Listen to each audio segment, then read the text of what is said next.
yeah. Play. Childhood. Dream hopefully sparks the curiosity of your inner child.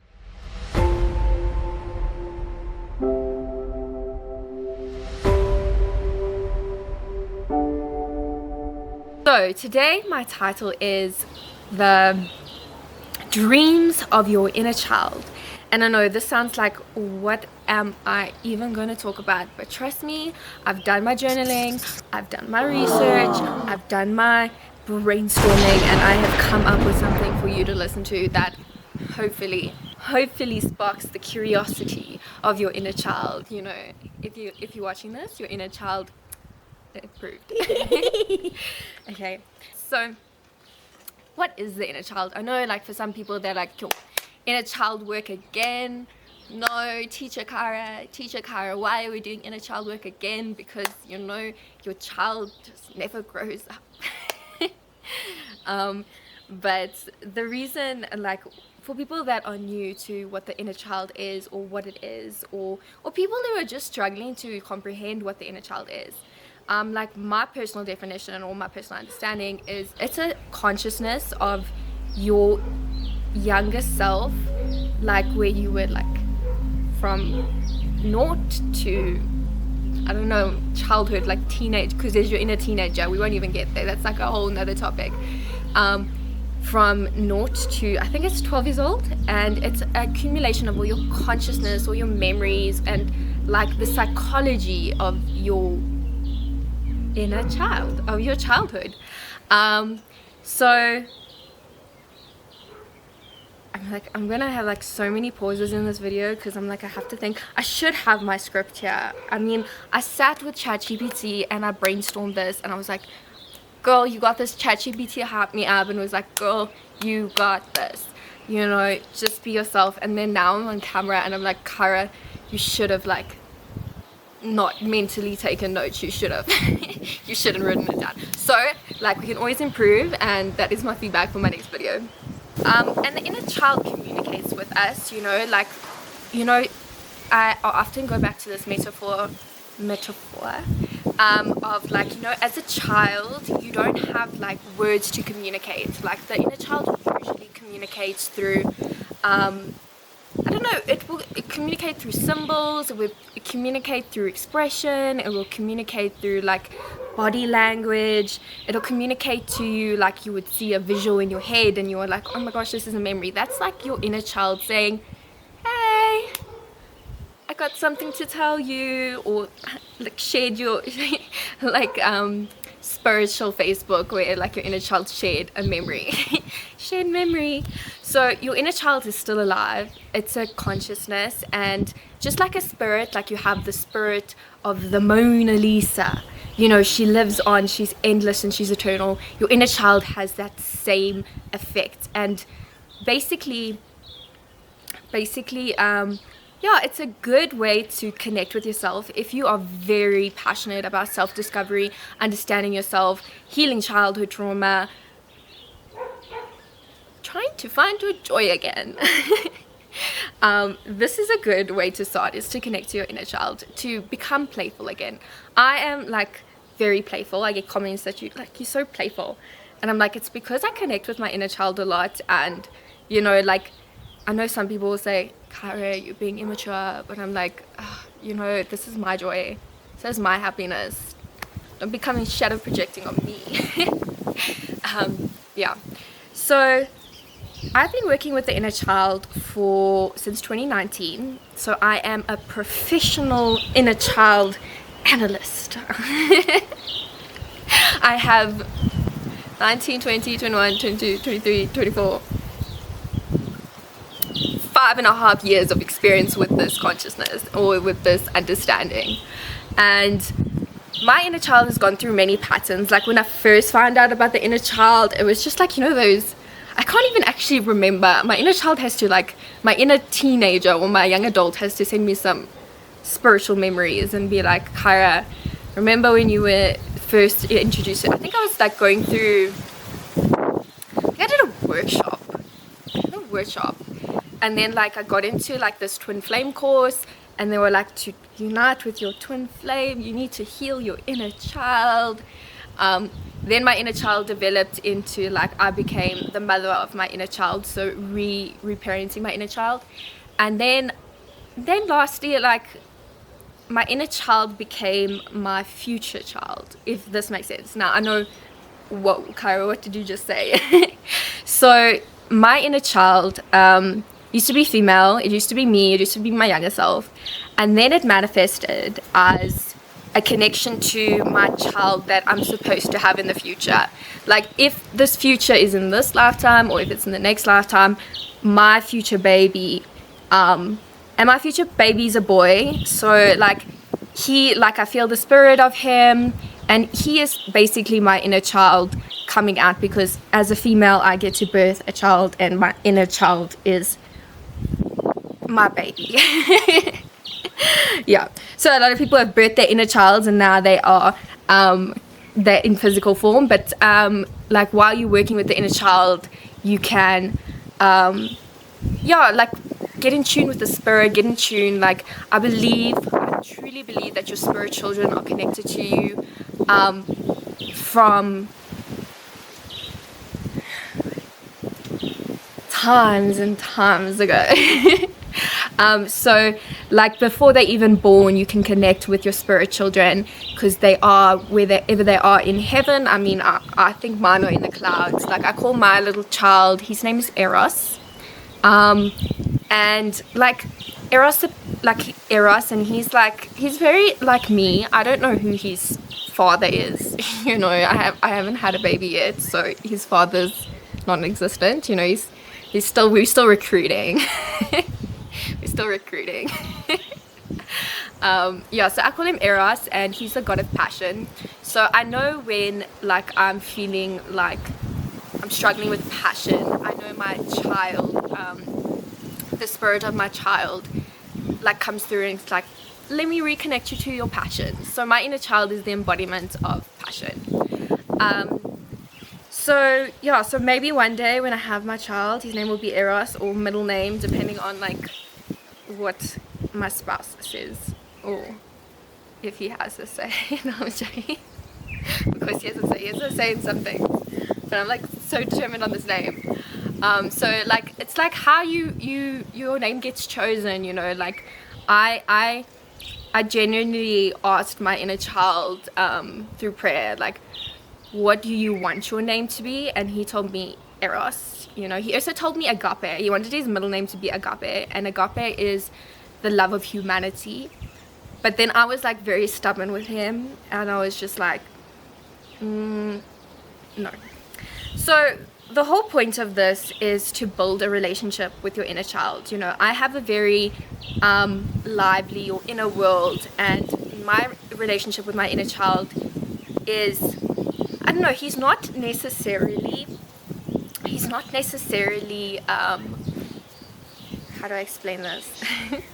He's not necessarily always with me or attached to me. He comes and goes, you know, like it's kind of like you have a friend and they sometimes disappear, you know. Like of course your parents and children will always be like connected on some capacity, but like he's a very independent child. And then I have another spirit child, and her name is Harmony. I call her Harmony. They're like very close to each other, so they are my spirit children. So what happened in my inner child evolution is that I connected with my own inner child, I healed my inner child, and then that connected me to my future child, or my spirit children. But let's get into the ways that you can connect with your inner child. So number one, okay, so journaling. You can write a letter to your inner child. You know, you can every single day write, say, like a love letter, like even a love letter, like if you were a mother or a father to your child, and be like, this is what I want to do, this is what I want you to know, this is what I want you. So basically becoming the mentor or the guidance that your younger self needed, but from someone that you trust, which is yourself. And if you're struggling with self-trust issues, we've all been there. Okay, I also had to come to my own doing my shadow work and understanding that I was like, oh my gosh, I still have trust issues. I thought we worked through these, and then my inner therapist would be like, nope, we still have trust issues. It's a wound that takes, if nurtured properly and healed properly, takes a while to heal fully. So my inner child has recently decided to enlighten me on her dreams. So this inner child that I'm talking about is my personal memory and consciousness of my inner child. It's not my spirit children, because there's a lot of different avenues. There's spirit children, future children, current children, inner child. So she's been teaching me, because I don't know, I just feel happy when I'm connected to my inner child. I feel like it brings a lot of life to me. I feel like she brings a lot of creativity. I look past to myself. I don't look down on myself. How do you say it? I look back. Yeah, there we go. I look back at myself and I'm like, yo, hey, I really love who I am. I really would want to be friends with myself.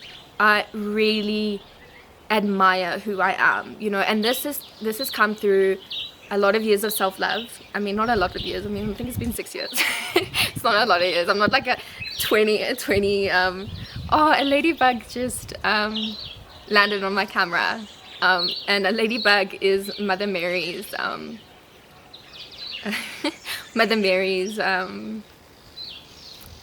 spirit animal. I read a thing that said ladybugs are connected to Mother Mary, so like it was just a little confirmation from like Mother Mary. It's just like, I see you. Yeah. So my inner child decided to enlighten me about her dreams, and I was like, as like my consciousness developed, I was like, you know what? Like if I was a mother and my child came to me and talked about her dreams, I would do my best to listen. I would do my best not to judge, and I would do my best to help her get to those dreams and be supportive, because I genuinely haven't got the support that I've desired when it comes to certain things. And I know that I'm a person that when other people tell me about their dreams, their accomplishments, their manifestations, I am very supportive and encouraging, unless I feel like it's a stupid idea and I'm like, no. So a lot of my self-discovery and my personal evolution is about like returning to the self, and a part of returning to the self is now you're old enough or you're at a certain level to go back in your timeline and actually nurture certain parts of you that were maybe neglected, so this is also like about healing, so my inner child decided to tell me about her dreams. And now be like very open. When your inner child talks about their dreams, they're not going to be realistic. It's your job to listen unconditionally and non-judgmentally, okay? And listen to their dreams like they're telling a story. They are there to bring your imagination back, okay? They are very imaginative. They don't see limitless. They're there to inspire you. They have unconventional wisdom and they'll make you laugh, okay? So my inner child decided to like give me some dreams, and I'm like, okay. Like at the moment, my first stage of understanding my inner child's dreams is just to listen, like she just wants to express herself, like express her dreams. Like as a person, I naturally love to find solutions, find possibilities, find opportunities for people. When I see something that reminds me of someone, I'm like, ooh, connect to that person. I love being a connector. I'm like connecting different realms, creating harmony with my little harmony between certain connections, certain places. And basically, where was I going with this? Circle back, Ara, circle back. Yeah, so she told me about like what her dreams are, and like she like when I was younger, she would give me memories of like I wanted to be a teacher. I talked about it in one of my videos about being a teacher, and like reframed it for her. Like she wanted to be a teacher so badly, but then like when we came to the reality of the situation of like I have to teach maths, no, hey, like I want to be a teacher, but I want to be a teacher that shares wisdom that is not found in a classroom. So I decided to become a content creator, and now I share my wisdom. Yeah. And I also share like teaching, or to be a teacher is not necessarily sitting in a classroom teaching. To embody the archetype of a teacher is to you have to